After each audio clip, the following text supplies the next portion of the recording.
Hello, everybody. Welcome to our Zoom lecture for today. As we are waiting for folks to trickle in, I would just point you towards the question and answer box at the bottom of your screen. Feel free to leave a question in there at any time during the lecture today, and we will make sure to get it answered on air with Chloe. And also, if you like, if you find the chat function and you can use the drop-down menu to go to all panelists and attendees, maybe put in your name and where you're joining us from. And there I am. And now we will just give it a little bit of a chance to start casting to Facebook, and then we will be ready to roll.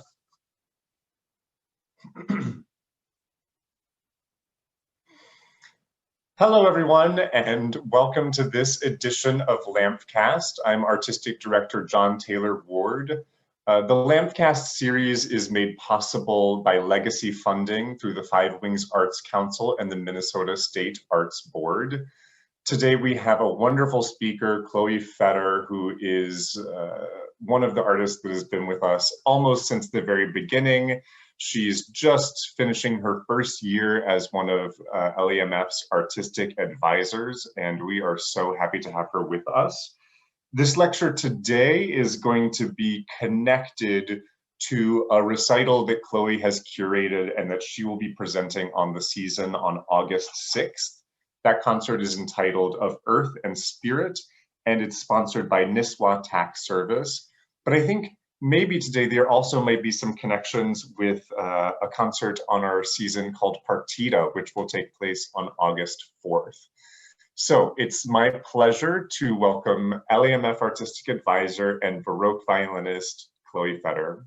Thanks, Chloe.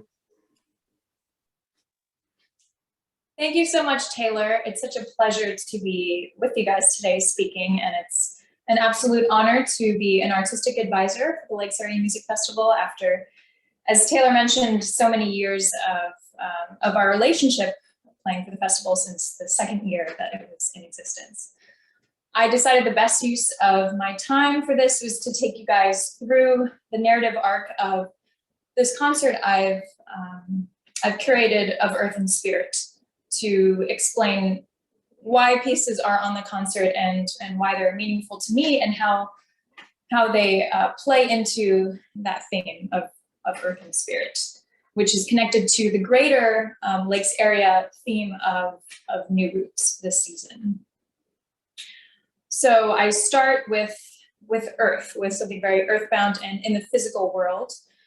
There are a number of Baroque pieces that are what we would consider programmatic works. So they depict something very specifically non-musical to take you through either a story or depicting something very specific.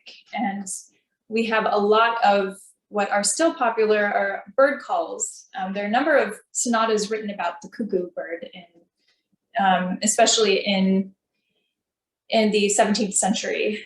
And so I had my pick, and you will be hearing a sonata by Johann Jakob Walter that is interspersed with cuckoo calls throughout, which is really playful and evocative, very cute piece from the Dresden School. The very first piece on the concert is by our friend Bieber, the composer Heinrich von Bieber, who you've heard before. For those of you that have been with us for a while, in the last several years, at some point we did a piece where there was a lot of stomping and a lot of fencing with our bows, and it was very theatrical. That was also by Bieber. And this sonata representativa that is going to take you through a number of animal sounds and sort of animal scapes is a particularly fun and evocative piece. I want to show you guys, I'm just going to share a photo of something that was published in 1650 in Rome. Let's see if this works here. So here's something that was sort of just in the ether at the time. And a lot of these bird calls, even if those of you don't read music, you don't really have to make sense out of this per se. But you have these little illustrations of various kinds of birds, and I can recognize from playing the beaver this little quail, like up, up, up, up, up, up, and the rooster, and all kinds of little fun things. So that is to say that there was this general interest and awareness of the world around people and the sounds, and many composers were incorporating that then into the music of the day. We have not just the animals. Let me see what Bieber, there's a whole lot of birds. So there's the quail, the nightingale, which is a particularly complex one. The cuckoo as well. We have a lot of cuckoos on this program. As well as frogs and cats and all kinds of really fun evocative things. But also the humans are represented with what else but war. That seems to be our defining feature often is something militaristic. So that a lot of the same music that you heard in the Bieber Battaglia, if you were with us a few years ago, it comes back in this Musketeers March where you hear the fife and the military drum, and it goes to show that humans are there in the naturescape as well. And in that similar vein, there's a solo cello piece by Giuseppe Colombi entitled Tromba, which translates to trumpet. And that is similarly this fanfare-like piece that's oddly written just for a solo cello so early on in the 17th century, but you can hear a whole fleet of trumpets in a fanfare that would be some sort of ceremonial event or perhaps something else militaristic as well.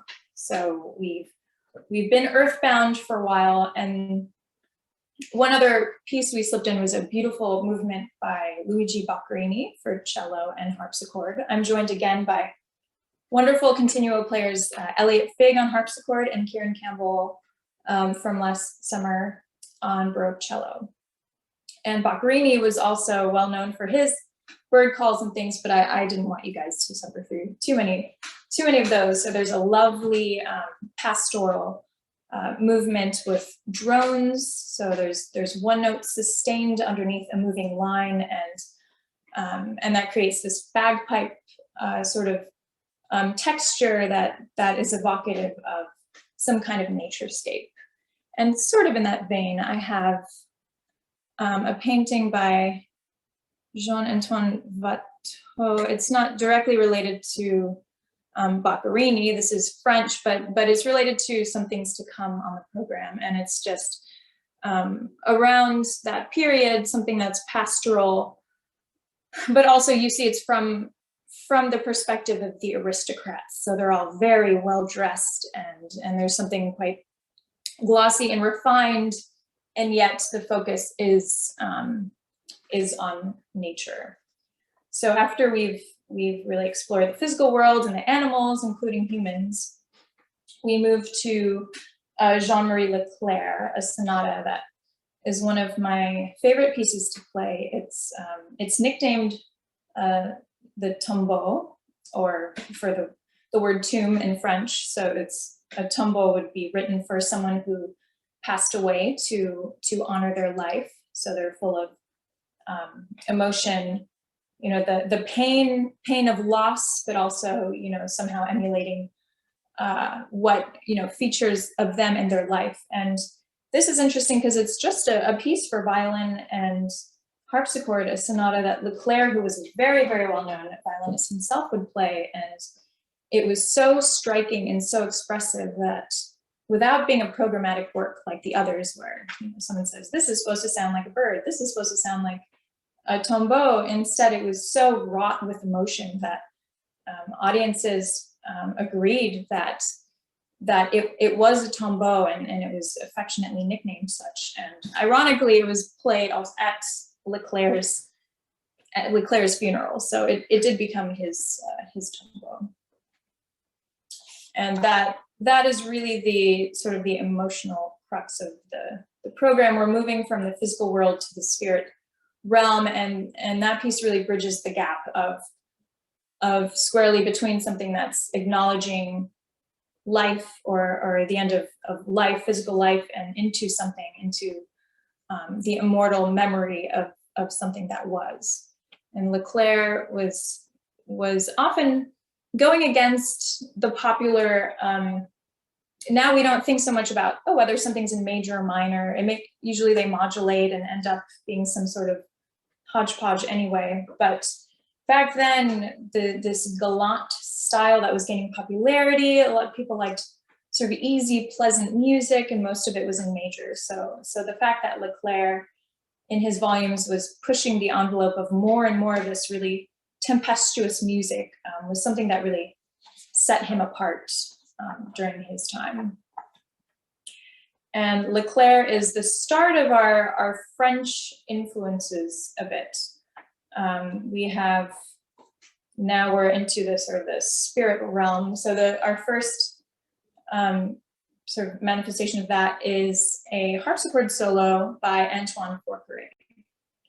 Forqueray was mostly known as a viola da gamba player. I don't know if some of you guys remember we had Tullio, a viola da gamba player, join us at some point. I'm just jog your memory with a little photo from the Met Museum of what a gamba looks like. So the portrait is a smaller tenor viol or viola da gamba. So it's often a bass viol would be more like a cello in terms of size.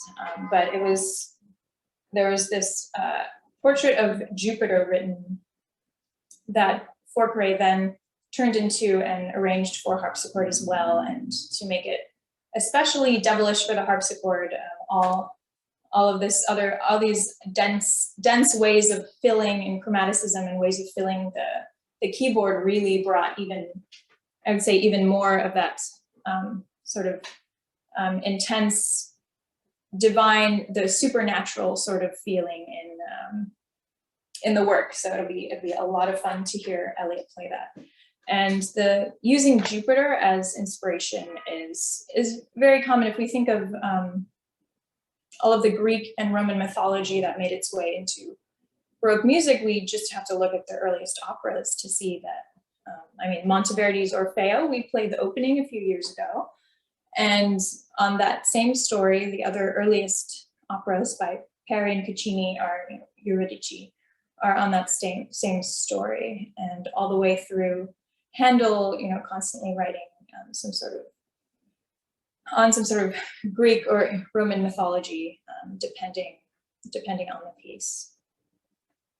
So we've moved into this supernatural world. There's also the French style, which is such a privilege to be able to play for you guys. You need a certain harpsichord that's capable of playing such intricate music, especially in that particular range. This piece, Jupiter, sits very, very low on the keyboard. And to give you guys a sense of some of the things that we historical performers have to research and dive into, I have here an ornament chart that I often have to refer back to.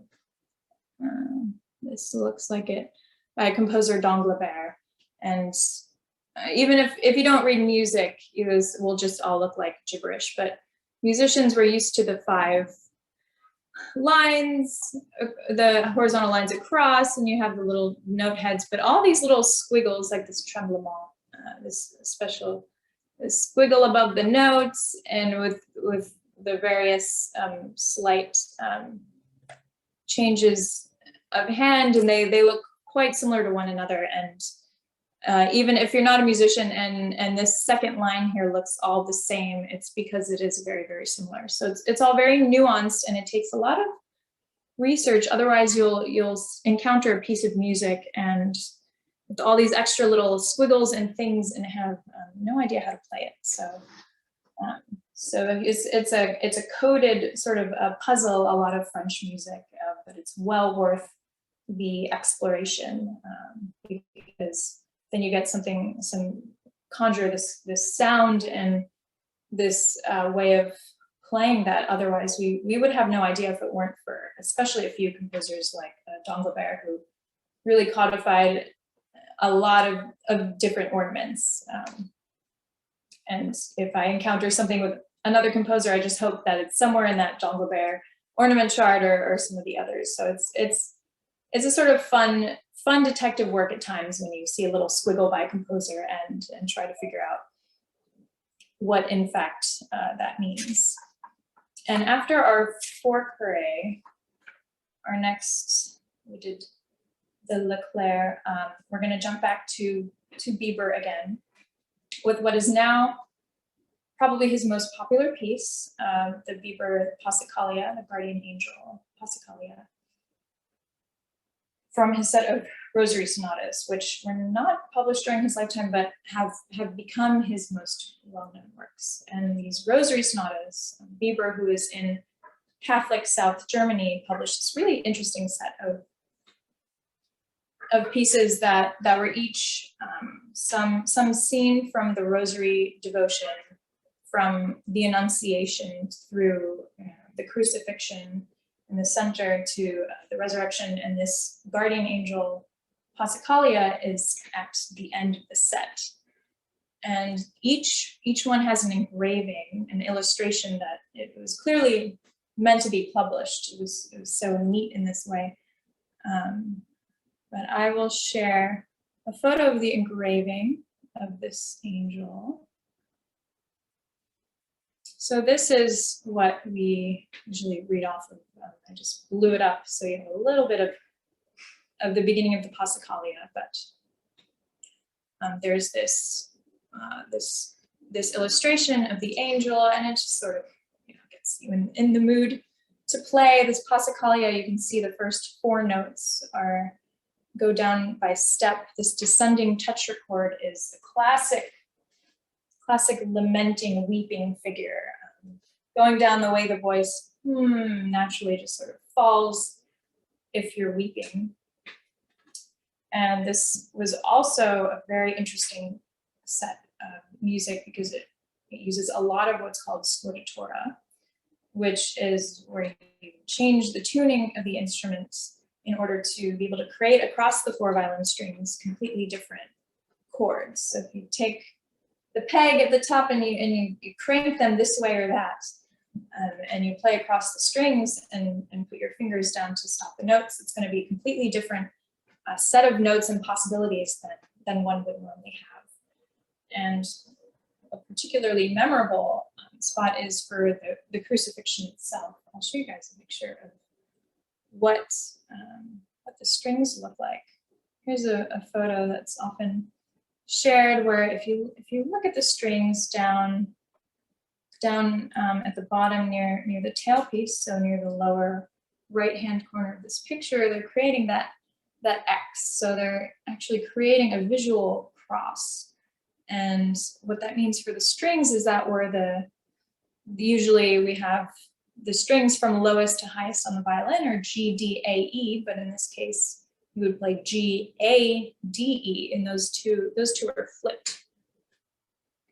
And as the tuning changes on the instrument, it's pulled, the instrument becomes less and less resonant, and it's the whole instrument transforms because it vibrates very differently. I shouldn't say less resonant so much as changes the resonance, but through something like that there's this sort of tortured feeling where the instrument is squeezed, and then by the end it reverts back to normal tuning. And sort of lucky for me, this Passacaglia at the end of the set is normal tuning, which is a little less stressful in performance. Sometimes you have to track down multiple instruments because you need to be tuning up and down.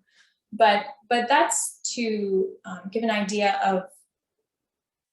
of the profundity and the imagination behind these works and this set of music. And choosing a Passacaglia for the Guardian Angel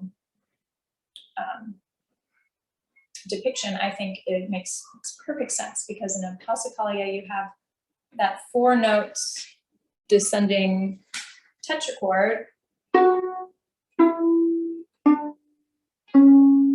that is just pervading the whole piece, and things get much slower and more songful and deeper and all that. But essentially, just those four notes descending never leave. So there's that comfort and that trust that something is always with you in a way that, for depicting the guardian angel, I think it is just a perfect choice. And I thought of ending the program there with something that you can ruminate over and is sort of more somber given the couple of years we've had. But I decided it'd be more fun if I added Jean-Joseph de Mondonville's one of his sonatas from a really interesting set of violin sonatas. He was experimenting with adding as many harmonics on the instrument as he could throughout the set, and he's teaching players of the instrument, students and amateurs, who are the ones that are buying these published works, teaching them how to play what we call harmonics, which are those whistly sounding things on the instrument. So there are certain spots on a string, for example, exactly halfway between the string length, you hear a note that is one octave above the fundamental string. So this is our D string. It's a little harder on gut strings, actually don't quite ring as much, but in the same way for the harmonic. And the reason why this very cute, clever little sonata, kind of flashy, I thought was appropriate for Of Earth and Spirit, is hearkening back to the ancient Greek wisdom and thoughts and reverence for music, in that they, Boethius was writing in the 6th century and even before, the thought that the planets and everything in the cosmos, the planets and the sun and moon emit a sound, emit a frequency as they're moving. So there's music being created in the universe, and we're creating music on Earth, and there's a sort of emulation and connection between the two. And musica humana is also the we vibrate as individuals if we're at one with the cosmos, and if things are in sync, there are ways in which we're all really interconnected. And the ancient wisdom that if you hear certain frequencies, could cure diseases and things. So there was such a reverence for music and for the harmonic series in particular. So a lot of this is sort of, is no longer modern thought, but the harmonic series is real. So when we hear a note and we hear the main pitch, the fundamental note, and you can take an open strings are very resonant. So that D string again, even though all we really hear is the pitch, that D pitch. Actually, what's also audible to us on some level is the octave above that, the other D that I played with this harmonic, and then the 5th above that, and so on. And there's this whole all these levels of things that we can't quite hear, but they're at work, and they're part of why things sound so resonant. And to be able to play with harmonics on the instrument, which naturally only occur at certain points that are part of the harmonic series, it's an extra way to as sort of homage to the ultimate resonance that you can get from the instrument, and it's all really interconnected. And even though we started earthbound and we get to spirit, I sort of just want to tie it all together to say that I think there was something else I wanted to share here. Let me see. I'm just going to refer back to, just even back back to these animal sounds and things, there's music all around us, and we're interconnected, and they were feeling as though music is just giving importance, establishing importance to however our bodies are resonating, however the things around us, the living beings and living things are resonating. And I think it's a beautiful way to really honor music and give it its importance. In general, I'll just talk a little bit, a few minutes, on the historical performance movement in general.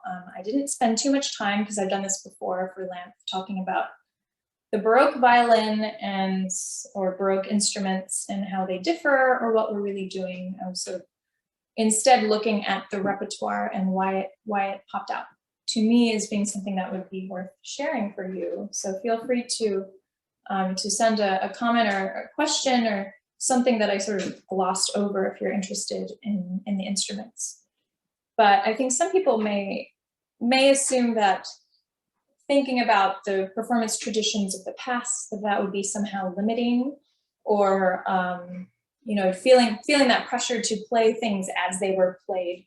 But really, it's actually quite freeing, because before we had this knowledge, and there's actually a lot of pressure on classical musicians to keep up certain traditions that are often rooted in your teacher. I mean, we study at conservatories, which by nature are conservative, which is not a bad thing. We want to conserve the music of the past. We're all really interested and have that shared interest in mind.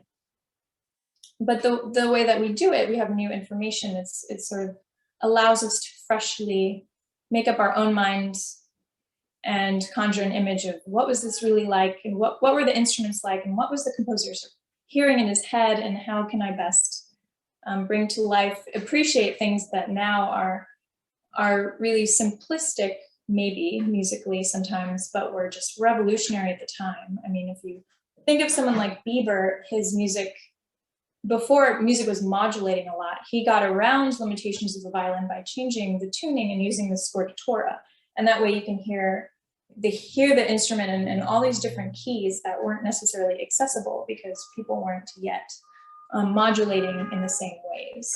So it's really interesting to see how composers were experimenting. And I think getting rid of certain assumptions of finding a piece of music and assuming that we know the language because the notes look similar to other music and we just sort of play it the same way. I really think it's a lost language in a sense. And we've unearthed, I showed a little bit of some French music with little, or at least an ornament chart with little squiggles on it, to say that, we don't always know just by looking at one thing, what all of the background and all of the meaning behind it. And I find that it makes for much more exciting and stimulating performances to try to have as much sort of, you could call it empathy for the composer, being able to put yourself in their mindset as much as possible, and not to try to create something that already was, but to see what excited the composer and to find what parts of the writing were really revolutionary at the time and what might have been a really interesting phrase or device that they were using in the music. So not as significant as other movements going on, cultural movements and whatnot, but the general way of approaching music. I see a question in here now. The general way of approaching things by trying to understand them better and getting rid of certain preconceived notions, I think is a really good starting point. I see a question here. What is the best resource to learn historical theory without schooling? Which instruments are assigned to particular animals? Oh, that's interesting. Well, in terms of the best resource, I mean, actually, it's pretty recent that there's schooling for historical performance. It started as more of like a counterculture interest and in treatises and learning about certain materials that were used for these historical instruments. But it depends on your instrument. Quantz has a treatise on playing the flute. A lot of the treatises that we have that we put into practice, a lot are from the mid 18th century, like Quantz, C.P.E. Bach wrote, and Leopold Mozart for the violinists. So I think seeking out the treatises themselves, but you sort of have to bear in mind that an individual wrote a treatise and they have certain tastes themselves. So it's part of why this is difficult, because it's not, you don't play things one way, but if you have one person in their treatise complaining that, oh, people sound like cats when they're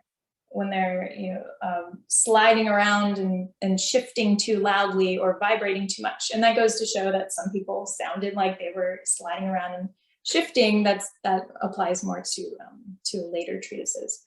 But I can certainly compile a list of sources. I would say for violin, Gemignani wrote his Art of the Violin. So I would seek out Gemignani or Leopold Mozart, or Quantz, which is not just for flute players, but is really helpful for everyone. And I'm happy you can talk to me individually. I have a whole lot of resources for that as well.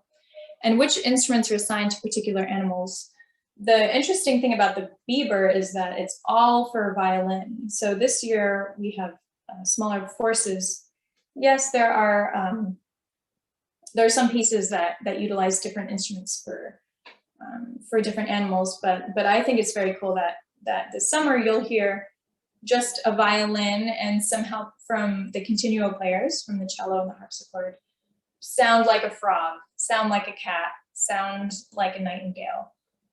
And in that way, Bieber's especially saying, like, I can figure out a way for the violin to make any sound and as versatile as possible. I don't think I see that was the chat function. I wonder if there are any other questions and not Q&A. Okay. So I don't see any more particular questions yet. Let me know. I'll keep checking the chat function over the next couple of minutes. But I've had such a wonderful time at LAMF. I feel like I'm really able to push some creative envelopes with the Baroque music, and I'm trying each year to maybe dispel the notion that Baroque music all sounds like one thing.